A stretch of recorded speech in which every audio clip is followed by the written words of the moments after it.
तो दोस्तों आज चलते हैं हम कि सर्वर दिखता कैसे है। सर्वर बोल देने से ठीक है, आज के समय में हमें पता चलता है कि ये सर्वर है। तो मैंने पहले देखा था एक यार, एक तो सीपीयू जैसा दिखता था, है ना। हमने बहुत लोगों ने वही देखा है, जिसको हम जनरली बोल देते हैं क्या, टावर सर्वर। तो हम क्या करेंगे, जो दिखता कैसे उसके क्या बोलते हैं, form factor. Form factor server. Server पहला होता है आपका टावर सर्वर, जो कि बड़ा सा आपका सीपीयू के जैसा टावर जैसा रहेगा, और इसमें हमारे बहुत सारे हार्ड डिस्क वगैरह हम उसमें असेंबल कर सकते हैं, और वो एक फ्रेम से हम उसको चैसी से हम ढक देते हैं। तो इस टाइप का हमारे पास में एक सर्वर रहता है। दूसरा आपका हो गया, दूसरा है आपका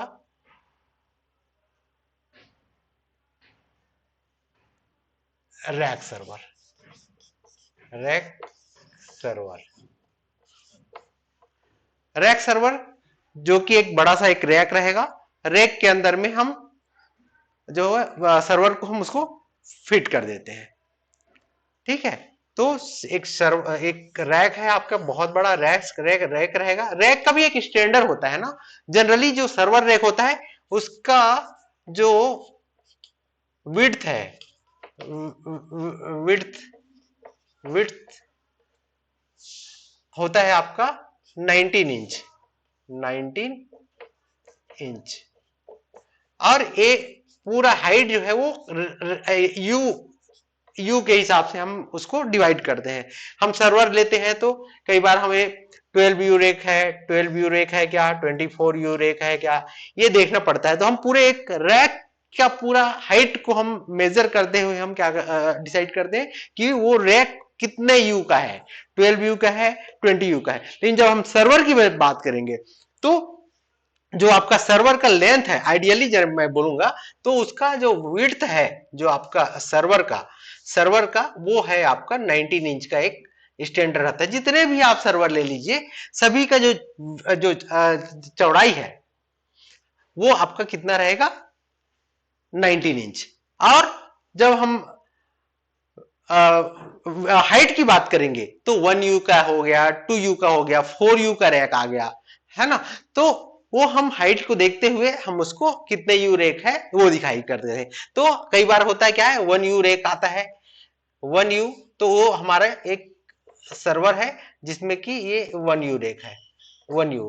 अगर कई थोड़ा सा जो है हाइट जिसकी ज्यादा है, 2 यू का है या 4 यू का है, तो उसके अकॉर्डिंग ये करते हैं। तो अब ये देखना ये है कि 1 यू रैक अगर बोले तो उसकी वो उसको वो कितने का होता है, तो हम उसको मेजर करते हैं 1.7 inch, 75 inch 1 U rack equal to. अगर मैं बोलूं 2 यू रैक तो क्या हो जाएगा, 3.5 इंच। हम ऐसा करके हम उसको रैक को हम क्या करते हैं, एक स्लाइडर रहेगा, स्लाइडर में हम प्रॉपर उसको स्क्रूड करेंगे और उसको हम अंदर उसको फिक्स कर देते हैं। तो ये हो गया क्या, रैक सर्वर। अब तीसरे तीसरे नंबर पे आते हैं। तीसरे नंबर पे आपका आ गया ब्लेड सर्वर। ब्लेड सर्वर पहला हो गया आपका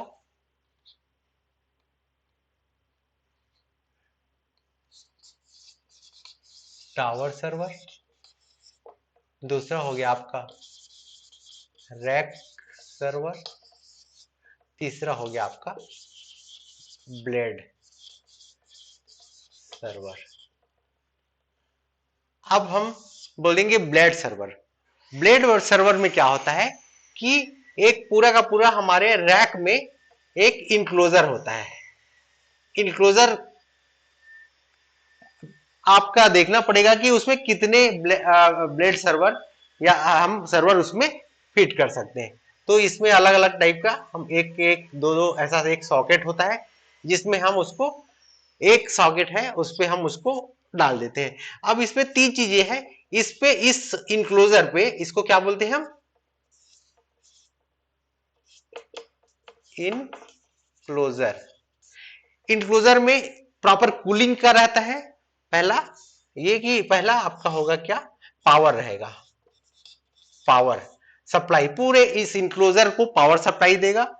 दूसरा आपका कूलिंग, कूलिंग मेंटेन कर सकते हैं।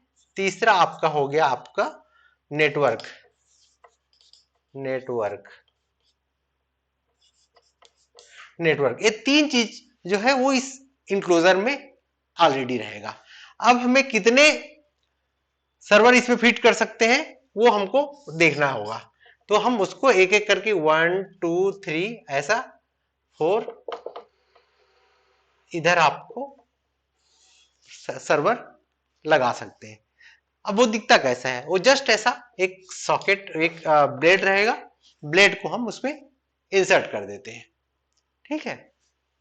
तो ये हमारा बेसिकली फॉर्म फैक्टर, इन तीनों दिखता कैसा है बोले तो इसको हम क्या बोलते हैं, फॉर्म फैक्टर।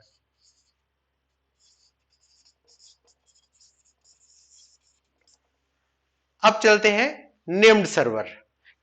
हम अगर किसी सर्वर का नाम अगर हम पूछते हैं किसी से, तो उसमें काफी कुछ समझ में आ जाता है कि उसका इंटरनल कॉन्फ़िगरेशन क्या है। कोई भी जो भी टेक्निकल पर्सन है वो काफी हद तक एक अनुमान लगा लेता है कि ये सर्वर लिए है, मतलब उसमें कि कौन सा सर्वर है, रैक सर्वर है कि टावर सर्वर है कि ब्लेड सर्वर है, या कौन से जनरेशन का है, कौन सा ब्रांड है, कि उसमें कितने सीपीयू लग सकते हैं, किसमें कितने, कौन सा प्रोसेसर उसमें लगा हुआ है, ये सारी चीजें नाम से ही वो पता कर सकते हैं। अब हम इसको जानने के लिए मैं एक दो कंपनी का नाम से मैं उसको एनालिसिस करूंगा, शायद आपको बहुत अच्छे से समझ में आ जाएगा। तो हम चलते हैं named server, named server HP और डेल। पहले हम चलते हैं एचपी। एचपी का सपोज मैंने एक नेम्ड सर्वर लिखता हूं, एचपी प्रोलिएंट DL370G7, ये एक नेम है, सर्वर का नाम है। अब इससे क्या क्या हम जान सकते हैं, पहला ये कि एचपी, एचपी क्या है, आपका कंपनी है, कंपनी। दूसरा प्रोलिएंट क्या है, इसका एक ब्रांड है, ब्रांड। तीसरा आपका हो गया ये क्या है, आपका इसका मॉडल, मॉडल। और G7 क्या है आपका, इसका जनरेशन।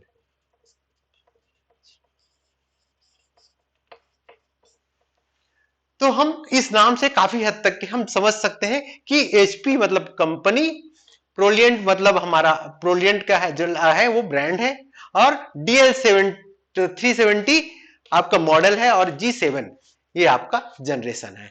अब ये दोनों तो आपका अंडरस्टूड है, एचपी और प्रोलिएंट। हम चलते हैं DL370 पे।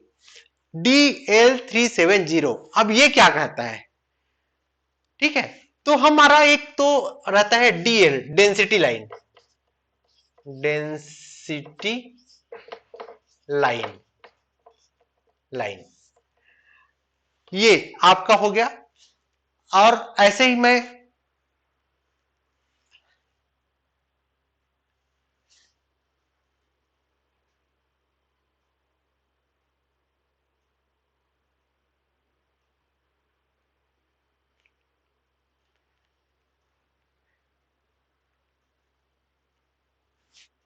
वैसे ही एमएल, एमएल, एसएल, एसएल के बाद आपका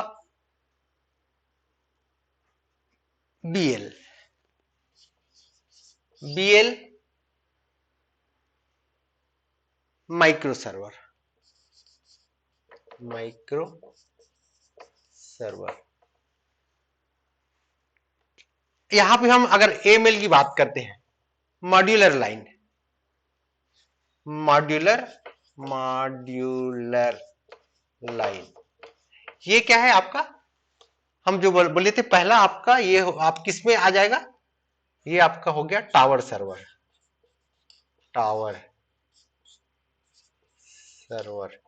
ये आपका है रैक सर्वर,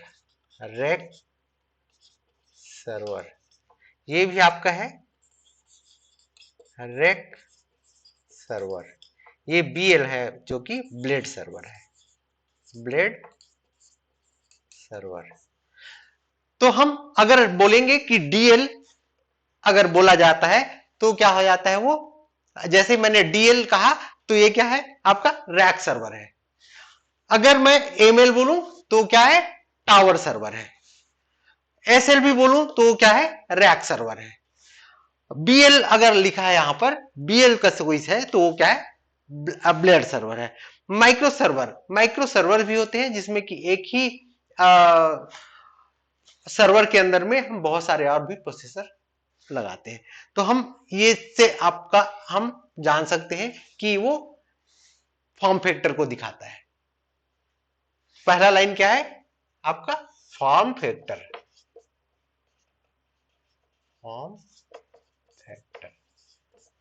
अब 370 के बारे में मैं आपको फिर से बताता हूं कि यहां पे हम उसको और कैसे, इसको और क्या क्या तरीके से हम उसको बहुत अच्छे से एक्सप्लेन कर सकते हैं। तो ये हमारा DL फॉर्म फैक्टर 370,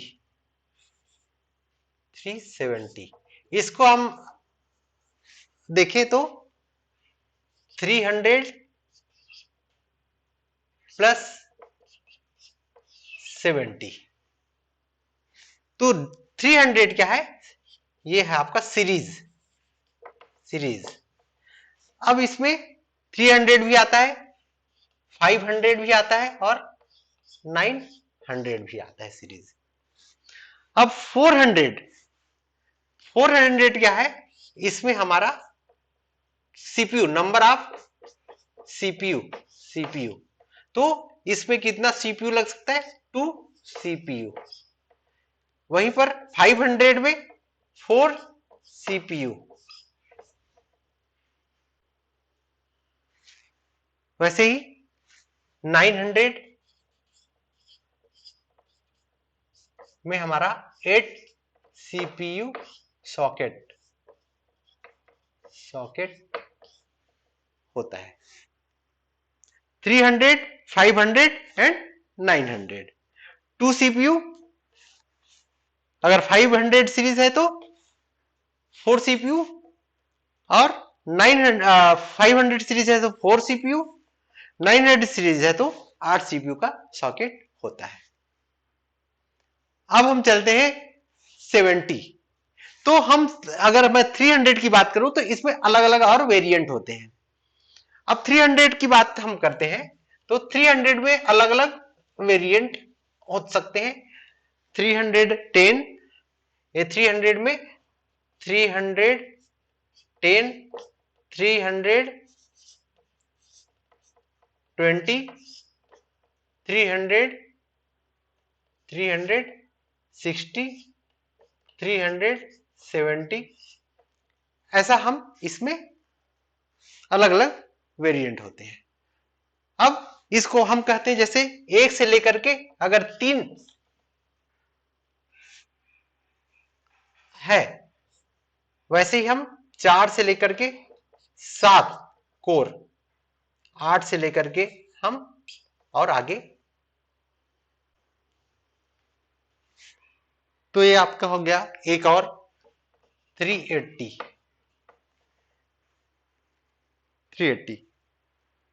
हमें एक चीज ये देखना है कि अब इसमें हमने तो देख लिया 300, अब यहां पे आई बात 10, 20, 30, 70, ये क्या दिखाता है कि नंबर ऑफ उसमें हार्डवेयर में कैसे कितने आपके रैम हो सकते हैं, कितनी मैक्सिमम स्टोरेज कैपेसिटी है, इंटरनल स्टोरेज, वो उसको देखते हुए हम उसमें इसको सीरीज जो है हम जान सकते हैं। तो ये आपका एक हो गया कंप्लीट। अब रही बात एक 7 G7। ऑब्वियसली दोस्तों ये है आपका G7 जो है जनरेशन। लगातार कुछ भी ऐड हो रहा है नया लॉन्च कर रहे हैं, हमेशा उसको अपग्रेड करते जाते हैं सर्वर्स को, तो वैसे वैसे हम उसका जनरेशन होता है चेंज। ये चीजें तो बहुत कम चेंज होती है, लेकिन फ्रिक्वेंटली हमारा जनरेशन बहुत जल्दी जल्दी चेंज हो जाता है। तो ये हमारा एक HP का है। अब मैं आपको बताना चाहूंगा डेल सर्वर का एक चीज। डेल में मैं एक और, HP में एक और चीज मैं भूल रहा था, ये बताना चाहूंगा। जैसे हमने 380, 370, 360 ये सीरीज है हमारा, है ना, DL, और G7 है। अभी हमारे पास अप टू हमारे पास अभी G10 तक के आपका है सीरीज।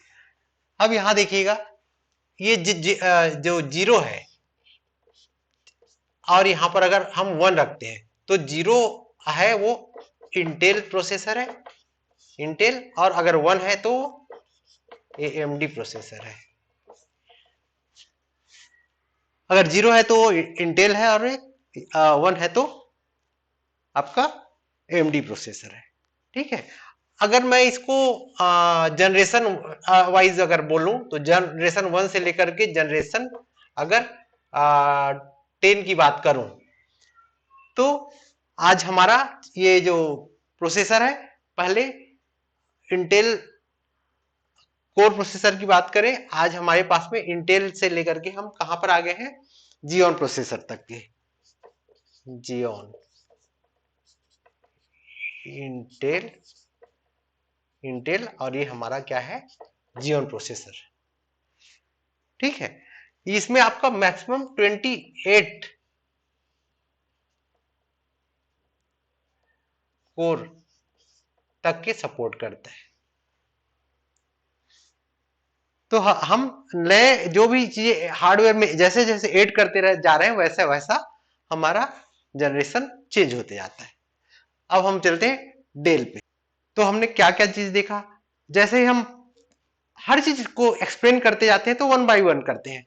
पहले ये कि प्रोसेसर कौन सा है, कितने CPU लग सकते हैं, है ना।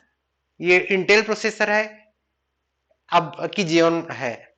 इंटेल है, पेंटियम 3 है कि आपका, और आगे बढ़ते जाएंगे तो अभी आज के समय में जियोन आ गया, इंटेल जियोन प्रोसेसर। अलग अलग कोर होते हैं, 28 कोर सपोर्टेड होता है। वैसे ही हार्ड रैम जो है 4 GB रैम, 2 GB रैम, और आज के समय और एडवांस आ गया है।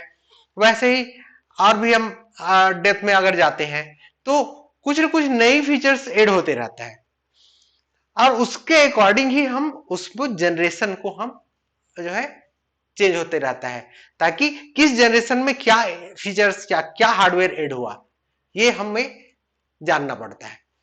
अब हम चलते हैं डेल पे। डेल डेल में क्या है कि एक हम डेल का, मैं एक नेम्ड सर्वर की बात करूं तो Dell power edge, power edge 7, sorry, R710। अगर मैं ये एक सर्वर है डेल का, काफी फेमस, सभी जो कोई जानते होंगे लगभग।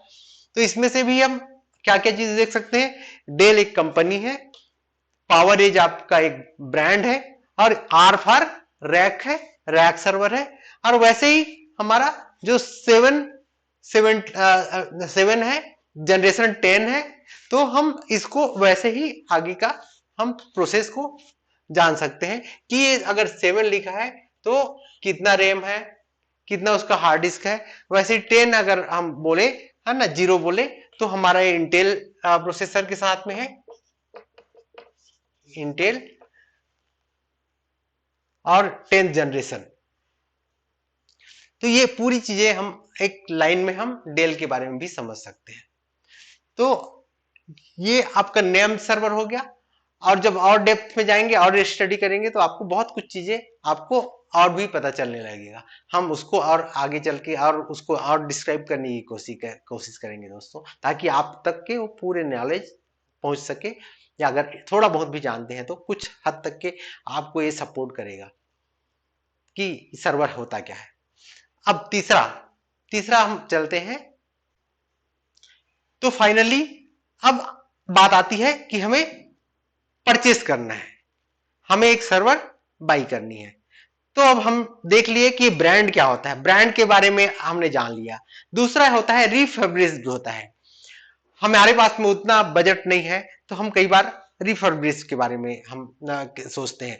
वो एक्चुअल में चलते रहता है, पूरा सब कुछ ओके रहता है, लेकिन जिस ऑर्गेनाइजेशन को उससे और हायर वर्जन या अपग्रेड करना है उनके डेटा सेंटर को, तो वो पुराने सर्वर को निकाल के उसको फिर से रीयूज करने के लिए मार्केट में दे देता है। वो पूरा हर चीज टेस्टेड रहता है, बस ये है कि एक ब्रांडेड न्यू नहीं रहता, वो रिफर्बिश्ड कहलाता है। तो हम रिफर्बिश्ड भी यूज कर सकते हैं, और उससे भी और हमको चाहते हैं कि नहीं, हम नॉलेजेबल टीम है हमारी हार्डवेयर की, तो हम उसको असेंबल भी कर सकते हैं, ताकि हम अलग से मदरबोर्ड ले सके, उसके अगर हम चेसी लेना है ले सकते हैं, और प्रोसेसर रैम कौन सा कैसा वाला डालना है, ये चीज भी हम उसमें असेंबल हम करके भी देखा जा सकता है।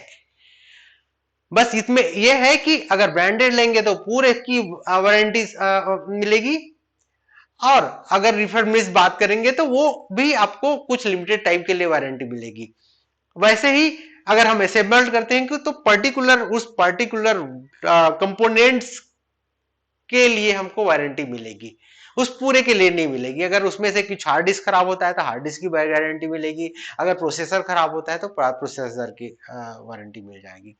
तो ये हम चाहे अगर आपकी टीम कैसी है, आपका अगर उन लोग अपने लेवल पे करना चाहते हैं, या फिर नहीं हमें किसी बंदा लोग जो अच्छे से जानते हैं उनको देना है, तो उनके ऊपर छोड़ दीजिए, किसी से आप कंसल्टेंसी लेके रखें, अगर वो बोलता है तो उसके अकॉर्डिंग आप दोनों को बात करा दीजिए, और आपको वो चीजें प्रोडक्ट करने इंप्लीमेंट करने में आसानी होगी। ये लेकिन कभी भी एक चीज मैं बोलना चाहता हूं, आप कोई भी सर्वर लीजिए, या फिर आप उसको डेटा को अपने डाटाबेस को या एप्लीकेशन सर्वर को आप किसी क्लाउड पे रखिए, दोनों कंडीशन में वो प्रोडक्ट आपका है, आपका आपके लिए है। इसलिए आप कोशिश करें कि हर जगह से आप नॉलेज लीजिए, और वही करिए जो आज के लिए ना हो करके वो 10 साल तक कैसे एक्सटेंड हो सकता है। आप बहुत दूर का सोच करके ही आप सर्वर को हमेशा चॉइस करिए दोस्तों। तो मेरा ये वीडियो आपको कैसा लगा जरूर आप कमेंट बॉक्स में कमेंट करिएगा, और कहीं पे भी ऐसा लगता है कि मैं आपको और उस लेवल का सपोर्ट कर सकूं जहां पर आपको जो है मार्केट में नहीं अवेलेबल है। वैसे तो हर कोई जानता है, लेकिन फिर भी अगर मेरी जरूरत पड़े तो आप मेरे को कॉल कर सकते हैं, और मैं आपको जरूर अपने लेवल पे सपोर्ट करने की कोशिश करूंगा। Thank you very much.